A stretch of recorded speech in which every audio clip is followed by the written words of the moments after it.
CHO salary खरंच इतकी मिळते का? तुम्हाला ऐकून कदाचित शॉक वाटेल. हाय गाईज, मी आहे सुवर्णा सुक्ते. आज आपण सीएचओ सॅलरी बद्दल जाणून घेणार आहोत. सीएचओ ना 6 महिन्याचा एक ट्रेनिंग कोर्स असतो. त्या ट्रेनिंग कोर्समध्ये दरमहा त्यांना 10,000 रुपये स्टायपेंड मिळते. ट्रेनिंग कोर्स कंप्लीट झाल्यानंतर एक एक्झिट एक्झाम पास करावी लागते. जॉईन झाल्यानंतर 25,000 बेसिक असते प्लस पीबीआय म्हणजे परफॉर्मन्स बेस्ड इन्सेंटिव्ह असते मॅक्झिमम 15,000 रुपीज म्हणजे टोटल 40,000 रुपीज. इन्सेंटिव्ह ज्या इंडिकेटरवर डिपेंड असते ते टार्गेट कंप्लीट झाले पाहिजे, जसे की outreach, ANC checkup, NCD work आणि रिपोर्टिंग. तरच तुम्हाला मॅक्झिमम सॅलरी मिळते. काम जितकं चांगलं तितकंच इन्सेंटिव्ह जास्त.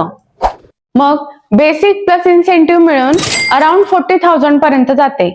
मग तुम्हाला प्रश्न पडला असेल की डिडक्शन किती? तर पीएफ, प्रोफेशनल टॅक्स आणि इन्शुरन्स धरून 2,000 to 3,000 rupees per month cut होतात. सोप्या भाषेत सांगायचं म्हटलं तर सीएचओ ची ऍक्च्युअल सॅलरी 37,000 to 40,000 अराउंड असते.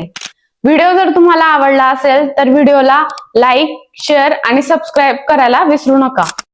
सीएचओ एक्झाम आणि नर्सिंग टॉपिकवर अजून व्हिडिओ पाहिजे असतील तर कमेंटमध्ये नक्की सांगा. पुढच्या व्हिडिओमध्ये भेटूया. Thank you for watching. Stay tune future सीएचओज.